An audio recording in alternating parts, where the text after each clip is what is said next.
Sri TV நேயர்களுக்கு வணக்கம்.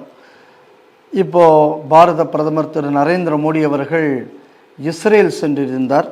Israel அவருக்கு ஒரு நல்ல வரவேற்பு என்பதெல்லாம் பற்றி நம்ம பல செய்திகளை பார்த்து கொண்டிருக்கிறோம். ஆனால் இதில் குரூஷியலாக சில விஷயங்கள் இதில் நம்ம கவனிக்கணும். ஒரு 17 துறைகளில் இந்தியாவுக்கும் இஸ்ரேலுக்கும் இடையே ஒப்பந்தம் ஏற்பட்டிருக்கிறது. இதில் குறிப்பாக இராணுவம், அதே மாதிரி ஹையர் டெக்னாலஜி, இந்த மாதிரியானதோடு சேர்ந்து விவசாயம் தொடர்பான சில ஒப்பந்தங்களும் வந்திருக்கு. இப்போ நம்ம எதை கவனிக்கணும் அப்படின்னு சொன்னால், இந்த மிடில் ஈஸ்டர்ன் கண்ட்ரீஸில் one of the largest fruit as well as இந்த வெஜிடபிள் எக்ஸ்போர்ட்டராக இன்றைக்கி இஸ்ரேல் உருவெடுத்திருக்கு. ஒரு பாலைவனமான நாடு தான். எப்படி தண்ணீரை நம்ம நியாயமாக பயன்படுத்தி அதில் எப்படி உற்பத்தியை பெருக்கி லாபம் அடைவது, இந்த விஷயத்தில் இஸ்ரேலின் நிபுணத்துவம் என்பது மிகவும் வியப்புக்குரியது. இன்றைக்கி அந்த மாதிரியான அந்த டெக்னாலஜி டிரான்ஸ்ஃபர் தொடர்பான சில ஒப்பந்தங்கள் கையெழுத்தாகிருக்கின்றன. இன்னும் முக்கியமாக சொல்ல போனோம்னா, டிஃபென்ஸில் அந்த டோம் அப்படின்னு சொல்லுவாங்க. அது என்ன அப்படின்னு சொன்னோம்னா, வெளிநாட்டிலிருந்து வரக்கூடிய மிசைல் தாக்குதல்கள், வான்வழி தாக்குதல்களை தடுத்து அந்த ஊரை அந்த மிசைல்களிலிருந்து பாதுகாப்பு செய்வதற்கான ஒரு டெக்னாலஜி.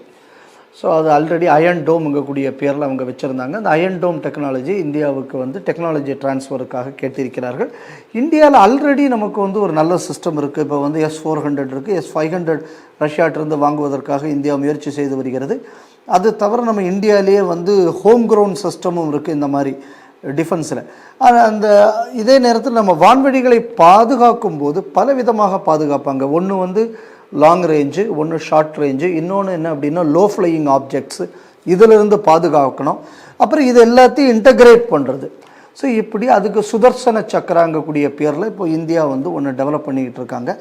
அந்த ஒரு ஸ்கீம் ஆஃப் திங்ஸில் இந்த டெக்னாலஜி மிகவும் நமக்கு பயனுள்ளதாக இருக்கும். அந்த டெக்னாலஜியை இஸ்ரேலுக்கும் இஸ்ரேலிருந்து நம்ம வாங்குவோம். அதே நேரத்தில் நம்மள்டிருந்து பல விஷயங்களை இஸ்ரேலும் பெற்றுக்கொள்ள இருக்கிறது என்பதையும் நம்ம கவனிக்கணும். இது மியூச்சுவல். ஒரு நாட்டில் இருந்து நம்ம சிலதில் அட்வான்ஸ்டு ஸ்டேஜில் இருக்கோம். ஸோ அது அங்கேருந்து போகிறது. இஸ்ரேல் இப்போ ஒரு லேசர் பீம் டெவலப் பண்ணியிருக்காங்க. அது எப்படின்னா, வெப்பன் கிடையாது, லேசர் பீமை வச்சு வெளிநாட்டில் இருந்து வரக்கூடிய ஆப்ஜெக்டை நம்மளால் நியூட்ரலைஸ் பண்ணக்கூடியது. ஸோ அதுக்குள்ளே கிட்டத்தட்ட என்ன சொல்கிறாங்கன்னா, ஒரு ஷாட்டுக்கே $2 கிட்ட தான் ஆகும், அதுக்கு மேலே ஆகாது அப்படிங்கிறாங்க. ஸோ அப்படின்னா நம்ம ஒரு மிசைல்னால் அதுக்கு எவ்வளோ ஆயிரக்கணக்கான எவ்வளோ லட்சம் ரூபா செலவாகும். $2 இன்னித்த ரேட்டில் கிட்டத்தட்ட நமக்கு $180 இல்லைருந்து $190 ஆகும். ஒரு ட்ரோனையோ இல்லைன்னா ஒரு சின்ன ஒரு லோ ஃப்ளையிங் ஆப்ஜெக்டையோ நியூட்ரலைஸ் பண்ணுறதுக்கு. ஸோ அது கிட்டத்தட்ட எத்தனையோ கிட்டத்தட்ட 10 கிலோமீட்டர் வரை என்னவோ அதுக்கு ரேஞ்சு கொடுத்துருக்காங்க. அதனால் ஆல்மோஸ்ட் நமக்கு இந்த ட்ரோன் லைக் ஐட்டங்கள் இதெல்லாம் நியூட்ரலைஸ் பண்ணக்கூடிய ஒரு ஹை கெப்பாசிட்டி பவரில் இயங்கக்கூடிய ஒரு லேசர் பீம், அந்த டெக்னாலஜியை இப்போ இந்தியாவுக்கு வரப்போகுது. இப்போ நம்ம சமீப காலமாக காஷ்மீர், பஞ்சாப், ராஜஸ்தான் பார்டரில் drone movements, dropping of weapons, dropping of drugs through drones, இந்த மாதிரி எல்லாம் பார்க்குறோம். ஸோ அதுக்கு நம்ம நிறைய செலவாகுது இப்போ நமக்கு அதை நியூட்ரலைஸ் பண்ண.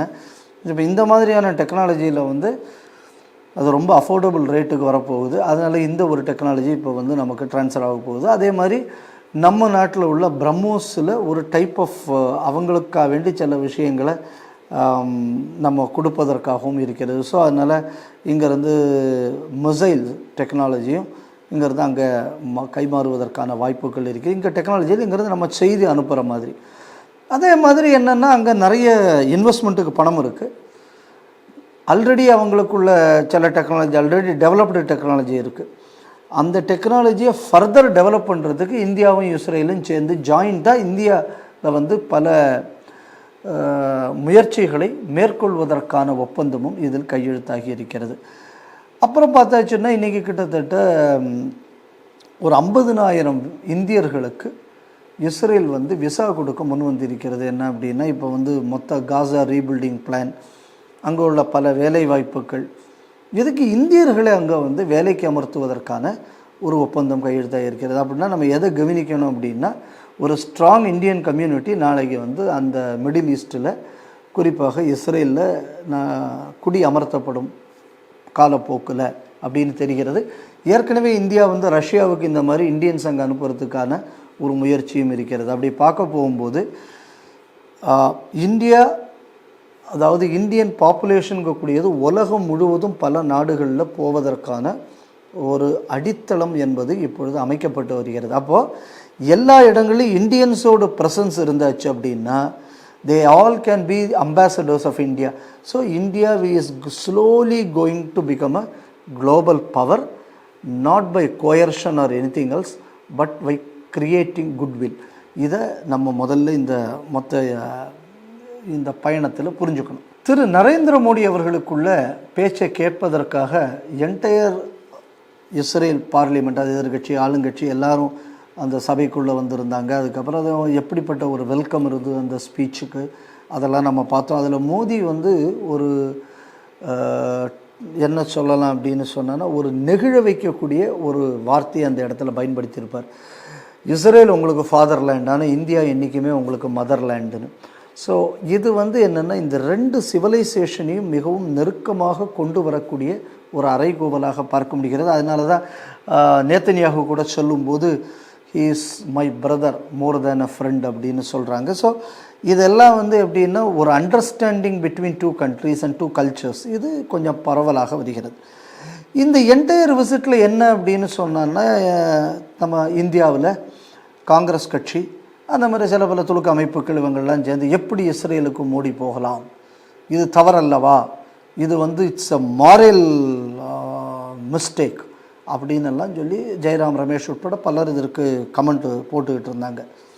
ஆனால் என்ன ஒரு உண்மை கவனிக்க வேண்டியது அப்படின்னு சொன்னால், மத்திய கிழக்கு நாடுகளில் இருக்கக்கூடிய எந்த ஒரு முஸ்லீம் நாடும் மோடிக்குள்ள இந்த விசிட்டுக்கு எந்த எதிர்ப்பும் தெரிவிக்கவில்லைங்கிறத பார்க்கணும். ஸோ மோடியோடு அவுரா எப்படி இருக்குன்னா, மோடி கேன் நவ் யுஏஇயில் இருக்கக்கூடிய ராஜா இந்தியாவுக்கு வந்து பார்த்துட்டு போகிறோம். அப்படி அங்கே மத்திய கிழக்கில் இருக்கக்கூடிய பல நாடுகள் இன்றைக்கி இந்தியாவுடன் ஒரு நெருங்கிய உறவை பாராட்டுகின்றன. இதே நேரத்தில் அவங்க எதிரின்னு சொல்லக்கூடிய இஸ்ரேலுக்கு மோடி போகும்போது யார் அதுக்கு எதிர்ப்பு தெரிவித்து ஒரு முஸ்லீம் நாட்டிலிருந்து கூட அறிக்கை வரவில்லை. அப்படின்னு இது எதை காட்டுகிறது அப்படின்னா, இஸ்ரேலுடன் மோடிக்கு ஏற்படக்கூடிய நெருக்கம், அதாவது இந்தியாவுக்கு ஏற்படக்கூடிய நெருக்கம் என்பது நாளைக்கு ஏதாவது பிரச்சனைகள் அந்த பகுதியில் ஏற்பட்டால் அதற்கு தீர்வு காணக்கூடிய ஒரு பொறுப்புள்ள நாடு பாரத நாடு மட்டும்தான். அமெரிக்காவை நம்ப முடியாது, இதர ஐரோப்பிய நாடுகளை நம்ப முடியாது, நரேந்திர மோடியை நம்பலாம், பாரத நாட்டை நம்பலாம். இந்த நம்பிக்கையை நரேந்திர மோடி அவர்கள் இந்த அனைத்து துலுக்க நாடுகள் மனசுலையும் ஏற்படுத்தி இருக்கார். அதனால தான் இவங்களுக்கு வந்து எந்த முஸ்லீம் நாடும் இதற்கான எந்த எதிர்ப்பையும் தெரிவிக்கவில்லை. அப்போ இந்த அளவு இப்போ இஸ்ரேல் வந்து மோடிக்குள்ள இந்த வரவை எதிர்பார்ப்பதற்கு இன்னும் பல காரணங்கள் நம்ம சொல்லலாம். இப்போ சமீபத்தில் கடந்த ஒரு 4-5 நாட்களாக பார்த்தோம் அப்படின்னா, சிரியாவில் ஆல்ரெடி ஸ்டேஷன் ஆகிருக்கக்கூடிய அமெரிக்க படைகளை சிரியாவிலேருந்து அமெரிக்கா விட்ரா பண்ணிக்கிட்டு வருது. அதில் அவங்களுக்குள்ள மெயின் ஆப்ரேஷனல் பேஸ் அப்படின்னு சொல்லக்கூடியது ஈராக் பார்டர் பக்கத்தில் இருக்கக்கூடிய ஒரு பேஸ். அந்த அமெரிக்கன் பேஸிலிருந்து அமெரிக்கா தனது கடைசியாக அங்கே அவங்க நிறுத்தி இருக்கக்கூடிய 1000 படை வீரர்களை இப்பொழுது வாபஸ் வாங்குகிறார்கள். என்ன நம்பிக்கையில் வாபஸ் வாங்குறாங்க அப்படின்னு சொன்னால், அங்கே ஏற்கனவே இப்போ இருக்கக்கூடிய அரசு அங்கே எந்த பயங்கரவாத நடவடிக்கையும் இல்லாமல் எங்களால் சிரியாவை வந்து ஆட்சி செய்ய முடியும் என்ற வாக்குறுதியை அமெரிக்காவுக்கு கொடுத்திருக்கிறார்கள். மீண்டும் ISIS பயங்கரவாதம் தலையெடுத்தால் அமெரிக்கா வந்து அப்போ உதவிக்கு வரும். அதனால் இப்போ அமெரிக்கா கிளம்பி போகலாம்னு சொல்லிவிட்டாங்க. ஏன்னா ISISஐ நாங்கள் பெருவாரியாக வீக்கன் பண்ணிட்டோன்னு அமெரிக்காவும் அறிவிப்பு வெளியிட்டிருக்கு. அப்போ இதில் எதை கவனிக்க வேண்டியது அப்படின்னு சொன்னால், இன்றைக்கி ஈரானுக்கும் அமெரிக்காவுக்கு இடையில் ஒரு டென்ஷன். இந்த மாதிரியான ஒரு சூழலில் இன்றைக்கி அமெரிக்கா வந்து ஈராக் பார்டரில் இருக்கக்கூடிய ஒரு பேஸிலிருந்து விட்ரா பண்ணுறாங்க அப்படின்னு சொன்னால், ஜென்ரலாக இந்த மாதிரி ஒரு போர் வரக்கூடிய நேரம் அப்படின்னு இருந்தால் இந்த மாதிரியான பேஸஸ் எல்லாம் ஃபோர்ட்டிஃபை பண்ணுவாங்க. ஆனால் இது அதற்கு மாறாக நடக்கிறது. அதனால் அமெரிக்கா எந்த அளவு இவங்க விடக்கூடிய உதாருக்கு ஏற்ற மாதிரி நடந்து கொள்வார்கள் அப்படிங்கக்கூடிய சந்தேகமும் இந்த நிகழ்வுனால் பலருக்கு வர தொடங்கியிருக்கிறது. இன்னொரு என்ன அப்படின்னா, இந்த மாதிரி ஒரு அட்டாக் ஆன முஸ்லீம் கண்ட்ரிக்கு வந்து இவங்க நாட்டில் இருந்து வந்தாச்சுன்னா லோக்கலில் பிரச்சனை வரும் அப்படிங்கிற மாதிரியான ஒரு நடவடிக்கையாக கூட இது இருக்கலாம். அது சர்வதேச அளவில் ஒரு முஸ்லீம் நாடு, அந்த முஸ்லீம் நாட்டிலிருந்து இன்னொரு முஸ்லீம் நாட்டுக்குள்ளே தாக்குவதற்கு நீ இடம் கொடுக்கிறாயாங்கக்கூடிய கேள்வியெல்லாம் வரக்கூடிய ஒரு சிச்சுவேஷன் வரும். இந்த நேரத்தில் நம்ம இன்னொரு எதை கவனிக்கணும் அப்படின்னு சொன்னால், இப்போ சபார் போர்ட்டுக்கு ஈரான் கொடுக்கக்கூடிய ஈரானுக்கு இந்தியா கொடுக்கக்கூடிய பணத்தை பட்ஜெட்டில் நம்ம நிறுத்தி வச்சுருக்கோம்னு பார்த்துக்கிறோம். இஸ்ரேலை தான் நாங்கள் தாக்குவோம்னு ஈரான் சொல்லிக்கிட்டு இருக்கு. ஈரானுக்கு இப்போ இஸ்ரேலுக்கு வந்து பாரத பிரதமர் நரேந்திர மோடி போயிட்டு வர்றாரு. ஆனால் இப்போ ஈரான்லேருந்து என்ன ஸ்டேட்மெண்ட் வந்திருக்கு அப்படின்னு பார்த்தாச்சுன்னா, சபஹார் போர்ட்டில் வந்து இந்தியா தொடர்ந்து முதலீடு செய்து நீங்கள் வந்து அதை வந்து வழிநடத்தணும் அப்படின்னு ஈரான் சொல்லுது. அப்போது நரேந்திர மோடி அவர்கள் இங்கே போயிட்டு வந்ததுக்காக சுன்னி முஸ்லீம் நாடுகளும் கண்டனம் தெரிவிக்கவில்லை.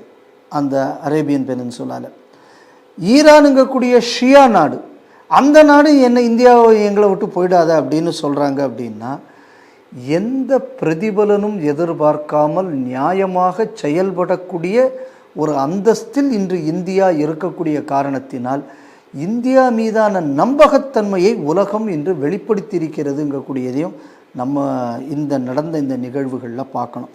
அதுக்கு முன்னாடி மோடி அவர்கள் இஸ்ரேலுக்கு போகிறதுக்கு முன்னாடி ஒரு ஹெக்ஸகன் ஆஃப் செக்யூரிட்டி ஹெக்ஸகனை ஏற்படுத்தணும் அப்படின்னு சொல்லி நேத்தனியாகு அறிவிச்சிருந்தார். அதில் என்ன சொன்னார்னா, பல அரேபிய நாடுகள், சில ஆசிய நாடுகள் இதெல்லாம் இருக்கும், அதில் இந்தியா வந்து ஒரு முக்கிய பங்கு வகிக்க வேண்டும் அப்படின்னு அவர் வந்து சொல்லியிருந்தார். அந்த நேரத்தில் உடனே வந்து நம்ம பாகிஸ்தானில் இருக்கக்கூடிய ஷெரீஃப் என்ன சொன்னார் அப்படின்னா, இது வந்து ரொம்ப ஆபத்து, இப்போ பாருங்கள் இஸ்ரேல் இந்தியாவெல்லாம் கூட்டு சேர்ந்து முஸ்லீம்களுக்கு எதிரான ஒரு பெரிய ஒரு வேலையை செய்ய போகிறாங்க அப்படின்னு ஷெரீஃப் சொன்னார். ஆனால் அவருக்கு ஆதரவாக எந்த துலுக்க நாடும் வாயை திறக்கவில்லை. அப்படின்னா என்ன அர்த்தம்னா, இன்றைக்கி உலகத்தில் இருக்கக்கூடிய எல்லா துலுக்கனையும் ஒன்று சேர்த்து இந்தியாவுக்கு எதிராக திருப்பலாம் என்று பாகிஸ்தான் நினைத்து கொண்டிருக்கிறது. அந்த நினைப்பில் மண்ணு தான் விழுந்து கொண்டிருக்கிறது. ஏன்னா உலகத்தில் இருக்கக்கூடிய முஸ்லீம் நாடுகள் இந்தியாவை நம்பக்கூடிய அளவு பாகிஸ்தானை நம்புவதில்லை என்பதும் இந்த ஒரு நடந்த நிகழ்வுகள்லேருந்து நம்மளால் பார்க்க முடியுது. அப்போ நம்ம எதை கவனிக்கணும் இதில் அப்படின்னா, மத அடிப்படைவாதத்திற்காக பயந்து, மத அரசியலுக்காக பயந்து, சர்வதேச மத அடிப்படைவாதத்தையும் பயங்கரவாதத்தையும் ஒரு நாட்டின் தலைமை ஆதரிக்குது அப்படின்னு சொன்னால், ஏதோ அந்த நாடுகளெல்லாம் நமக்கு ஆதரவு தெரிவிக்கும் என்பது அல்ல. நீங்கள் பலவீனமானவர்கள், உங்களை நாங்கள் எப்படி ஏறி மேயலாம் என்று தான் நினைக்கும். ஏன்னா இதுக்கு முன்னாடி நீங்கள் பார்த்தீங்க அப்படின்னு சொன்னா, பாகிஸ்தானுக்கு ஆதரவாக பல முஸ்லீம் நாடுகள் எப்போ ஒவ்வொரு தரமும் குரல் கொடுத்துச்சு. இஸ்ரேலை பற்றி பேசினாலே பல அரேபிய நாடுகள் எல்லாம் எதிர்ப்பு தெரிவித்தன. ஆனால் இன்றைக்கி நரேந்திர மோடி போகும்போது ஒரு வேலையும் எதிர்ப்பு தெரிவிக்கலை. பாகிஸ்தான்லேருந்து பார்த்தா இவனும் இஸ்ரேலும் இந்தியாவும் ஒன்று சேர்ந்துருச்சே அப்படின்னு சொல்லும்போது எந்த துலுக்க நாடு அதுக்கு வந்து செவிசாய்க்க கூட இல்லை. அப்போ இது நமக்கு சொல்லிக் கொடுக்கக்கூடிய இன்னொரு பாடம் என்ன அப்படின்னா, இருக்கிற ஹிந்து வலிமையாகவும் தெளிவாகவும் இரு, அதே நேரத்தில் நீ நியாயமாகவும் இரு. ஏன்னா ஹிந்து நல்ல ஹிந்துவாக இருந்தால் அவன் நியாயமாகத்தான் இருக்க முடியும், அவங்களுக்கு வெறுப்பு துவேஷம் எதுவும் இருக்காது. அதே நேரத்தில் தன்னை தற்காத்து கொள்ளவும் நல்ல ஹிந்து தயங்க மாட்டான். இன்னைக்கு அந்த நிலையில் பாரத நாடு இருக்கிறது. என்னை தற்காத்து கொள்ள நான் தயங்க மாட்டேன். ஒரு மதத்தின் அடிப்படையில் என் நாட்டின் மீது ஒரு தாக்குதல் நடந்தால் அதை நான் சகித்து கொள்ள மாட்டேன், அதை நான் இரும்பு கரம் கொண்டு அடக்குவேன். இப்போ பாருங்கள், இப்போ இஸ்ரேலோட நரேந்திர மோடி அவர்கள் போட்ட ட்ரீட்டியில் கூட நம்ம ரெண்டு நாடும் பயங்கரவாதத்தை ஒரு காலம் அனுமதிக்கக்கூடாது, ஜீரோ டாலரன்ஸ் ஆன் டெரர், அது எங்கே இருந்தாலும் அதை நம்ம நசுக்கணும், ஒழிக்கணும். ரெண்டு தலைவர்களும் இதை வந்து ஓப்பனாகவே என்று சொல்கிறார்கள். இப்படி இருந்தும் எந்த முஸ்லீம் நாடும் இந்த சந்திப்புக்கு எதிராக எந்த ஒரு அறிக்கையும் கொடுக்கவில்லை அப்படின்னு சொல்லியாச்சுன்னா, உலகம் ஒரு விஷயத்தை புரிஞ்சுக்கிட்டு இருக்கு, தெளிவான ஹிந்து பயங்கரவாதியாக இருக்க மாட்டான். எவன் ஒருத்தன் ஓட்டுக்காக தன் மதத்தையே விபச்சாரம் செய்கிறானோ அவன்தான் நம்பக்கூடாதவன், அவனை நீ ஒரு நாளும் நம்பாத. நீ நல்ல ஹிந்துவாரு, நீ நல்ல முஸ்லீமாரு, நீ நல்ல கிறிஸ்தவனாரு. அடுத்தவன் விஷயத்தில் போய் தலையிடாத. அதே நேரத்தில் உன் சுய கௌரவத்தையும் விட்டு கொடுக்காதே. இந்த ஃபார்முலாவை இன்றைக்கி பாரத நாடு கடைபிடிக்க தொடங்கினதுனால இன்றைக்கி பாரத நாட்டிற்கு மீது உலகத்தில் உள்ள அனைத்து நாடுகளும் மரியாதையை அதிகரித்து கொண்டிருக்கிறது. இப்போ பாருங்கள், பிரேசிலுக்குள்ள அதிபர் இங்கே வரும்போது என்ன சொன்னார்? நான் ட்ரேட் டீலெல்லாம் இந்த மேற்கத்திய நாட்டுக்காரனெல்லாம் நம்பி என்னாலலாம் போட முடியாது, நான் மோடியை மட்டும்தான் நான் நம்புகிறேன். அப்போ இது ஒரு பாரத நாடு உலகத்தில் சம்பாதித்து வைத்திருக்கக்கூடிய ஒரு நற்பெயர். வெவ்வேறு நாடுகள், இந்தியாவை நான் நம்புகிறேன், ஆனால் உலகத்தில் பெரிய ஆள்னு சொல்லிக்கிட்டு இருக்கிற அமெரிக்காவை நான் நம்ப மாட்டேன், ஐரோப்பாவை நம்ப மாட்டேன், தனியாக இருக்கக்கூடிய முஸ்லீம் நாடுகளை நான் நம்ப மாட்டேன், ஆனால் நான் இந்தியாவை நம்புகிறேன் அப்படின்னு எதை காட்டுகிறதுன்னா, இந்தியா ஒரு குளோபல் பவராக இன்று மாறி இருக்கிறது என்பதை காட்டுகிறது. எப்படிப்பட்ட ஒரு பிரதமர் நமக்கு கிடைத்திருக்கிறார்! இந்த மொமெண்டம், இந்த உலகத்தின் குருவாக பாரதம் ஆய்கொண்டு இருக்கக்கூடிய இந்த செய்திகளெல்லாம் அதைத்தான் உறுதி செய்கிறது. இந்த மொமெண்டத்தை தொடர்ந்து எந்த கட்சி பாதுகாக்குமோ, எந்த அரசாங்கம் பாதுகாக்குமோ, அடுத்த 25 ஆண்டுகளுக்கு குறைந்தது அந்த அரசாங்கமும் அந்த கட்சியும் ஆட்சிக்கு வந்தால் 2047 பாரதம் உலகின் குருவாகும் என்பது உண்மை.